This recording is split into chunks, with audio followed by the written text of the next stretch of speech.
Hello दोस्तों, मैं हूँ रुबैया मलिक और आप लोग सुन रहे हैं आरोही और विराट यानी कि वीर और अनन्या की कहानी। इस कहानी में आगे क्या होने वाला है, आइए सुनते हैं। अनन्या बिना वीर को देखे मिताली के पास चली जाती है। वीर बेचैनी से उसे देख रहा था, वो उससे बात करने का मौका ढूंढ रहा था, पर अनन्या ने एक बार भी उसकी तरफ नहीं देखा और ना ही उसका कोई इरादा भी था कि वो वीर से बात करे।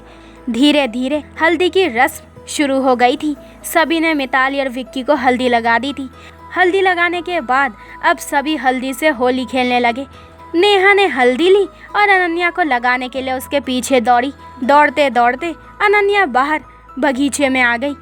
उसके हाथ में भी हल्दी थी।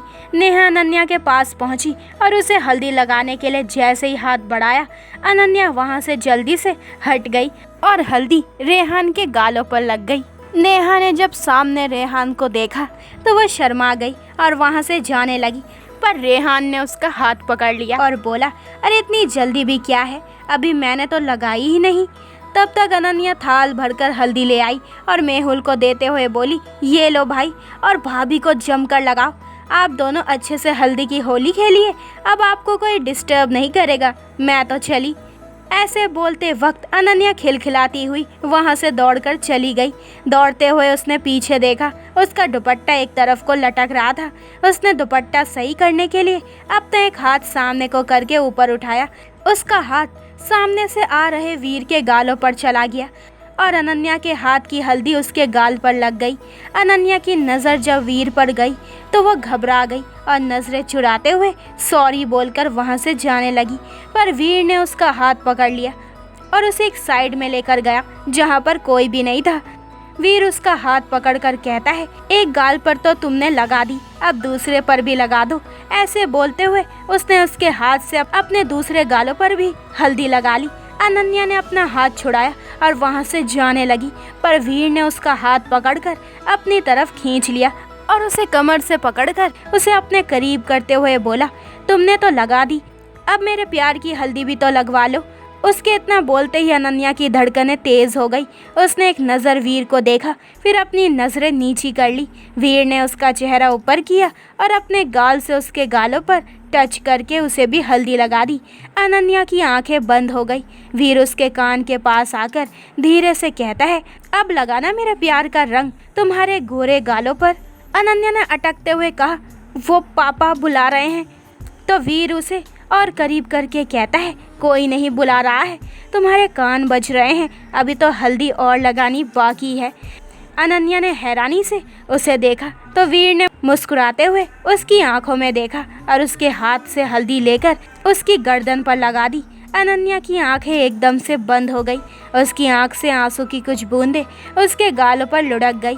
उसके आंसू देखकर वीर ने उससे पूछा, क्या हुआ, तुम रो क्यों रही हो? अनन्या ने किसी तरह खुद को संभाला और नजरें चुराते हुए बोली, मुझे कुछ काम है, प्लीज जाने दीजिए। वीर ने उसे छोड़ा और उससे बोला, अनन्या कोई बात है क्या? अगर कोई बात है तो प्लीज बताओ मुझे। बड़ी मुश्किल से अनन्या उससे कहती है, नहीं कोई बात नहीं है, बस ऐसे ही थोड़ा सा तबीयत ठीक नहीं है और कुछ नहीं। वीर कहता है, ठीक है, अगर तुम यही बोल रही हो तो मैं तुम्हारी बात मान लेता हूँ, पर सुनो, मैं तुमसे बहुत प्यार करता हूँ अनन्या, मैं अधूरा हूँ तुम्हारे बिना, ध्यान रखना इस बात को।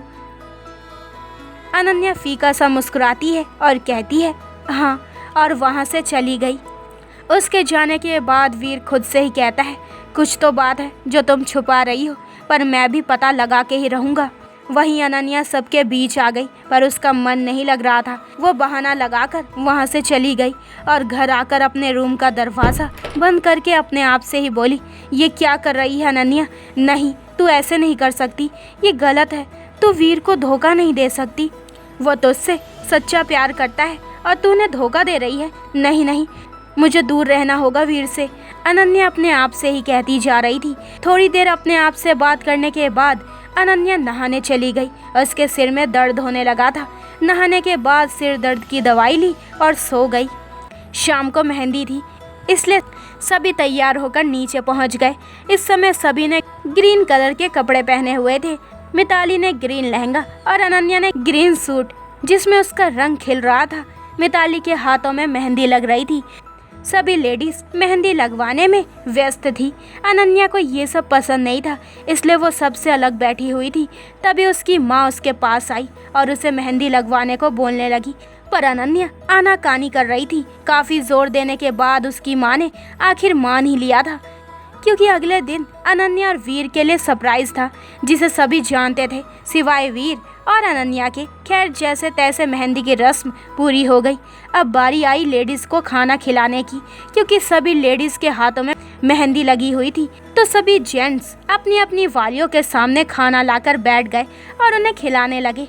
अनन्या अपनी ही सोच में गुम थी कि तभी वीर उसके सामने खाने की प्लेट लेकर आया और बैठते हुए बोला, चलो मैं तुम्हें खाना खिला दूं।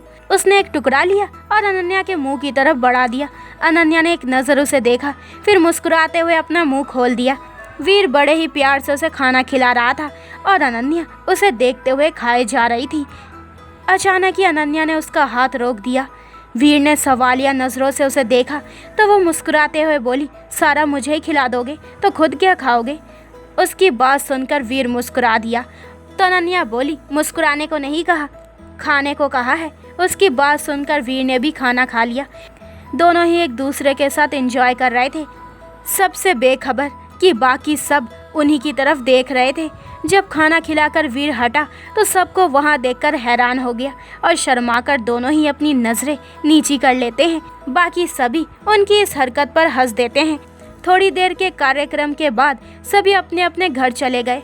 अगले दिन घर में चहल पहल थी। सभी तैयार होकर मैरिज हॉल निकल गए थे। बस नेहा, मिताली और अनन्या ही बची थी। नेहा अनन्या को एक गाउन देते हुए कहती है, अनन्या जल्दी से ये गाउन पहनकर रेडी हो जाओ, सभी लोग निकल गए हैं। अनन्या नेहा की तरफ बेचारगी से देखते हुए कहती है, क्या भाभी, अब आज कौन सा फंक्शन है जो आज सभी वहाँ चले गए? और जहाँ तक मुझे पता है कि शादी तो कल है। नेहा उसके गाल खींचते हुए कहती है, अरे पहले जाकर तैयार तो हो जाओ। तभी मिताली दंदनाती हुई आई और बोली, तू अभी तक तैयार नहीं हुई? उसे लगभग धकियाते हुए कहती है, जल्दी से तैयार हो जा, तब तक हम दोनों भी तैयार हो जाते हैं। अनन्या ने एक नज़र दोनों को देखा और बेमन से गाउन लेकर बाथरूम में चली गई। लगभग 5 मिनट में वो बाहर आई और देखा कि बाकी दोनों अभी भी तैयार हो रही थी। अनन्या ने रेड कलर का गाउन पहना हुआ था। अब वो अपने बाल बनाने लगी, पर नेहा ने उसके हाथों से कंघी ले ली और मुस्कुराते हुए उसके बालों का बन बना दिया और बिल्कुल हल्का मेकअप करके जब अनन्या को देखा तो देखती ही रह गई। वो सच में बहुत ही प्यारी लग रही थी। मिताली ने पिंक कलर की साड़ी पहनी हुई थी जिसमें वो बहुत ही सुंदर लग रही थी, तो वहीं नेहा ने भी आज ब्लू कलर का गाउन पहना हुआ था जिसमें वो भी बहुत सुंदर लग रही थी। थोड़ी देर में तीनों तैयार होकर हॉल पहुंच गई। आज वीर ने कुर्ता पैजामा के साथ जैकेट कैरी किया था और विक्की ने भी कुर्ता चूड़ीदार के साथ जैकेट ही कैरी किया था। वीर को भी कुछ समझ नहीं आ रहा था कि आखिर आज कौन सा फंक्शन है। तभी उसकी नज़र गेट पे पड़ी और एक बार जो पड़ी तो वहीं अटक गई। उसका हाथ अपने आप ही उसके दिल पर चला गया क्योंकि उसकी धड़कनें बेतहाशा दौड़ रही थी। यही हाल विक्की और मेहुल का भी हुआ अपनी अपनी वालियों को देखकर। थोड़ी ही देर में अनाउंसमेंट हुआ जो कि राजेश जी कर रहे थे। राजेश जी कहते हैं, so ladies and gentleman, may I have your attention please. आप सब सोच रहे होंगे कि आज कौन सा फंक्शन है जो सभी यहाँ पर इकट्ठे हुए हैं, तो मैं आप सबको ज्यादा इंतजार ना करवा कर बता दूं कि मेरा एक बेटा कल सूली पर चढ़ने वाला है। उनकी बात सुनकर सभी हंस देते हैं। अब एक सरप्राइज आप सबकी तरफ से मेरे दूसरे बेटे और अनन्या के लिए। उन्होंने वीर और अनन्या को अपने पास बुलाया। उनकी बात सुनकर वीर और अनन्या हैरानी से सबकी तरफ देखने लगे और उनकी तरफ स्टेज पर बढ़ गए और उनकी तरफ देखने लगे। तभी राजेश जी एक बार फिर बोले, हम सब ने अभी और इसी वक्त यहाँ पर वीर और अनन्या की सगाई करने का फैसला लिया है। ये सुनना था कि वीर और अनन्या हैरानी से उन्हें देखने लगे। वीर तो हैरानी के साथ साथ खुश भी था, पर अनन्या तो एकदम से शॉक्ड हो गई।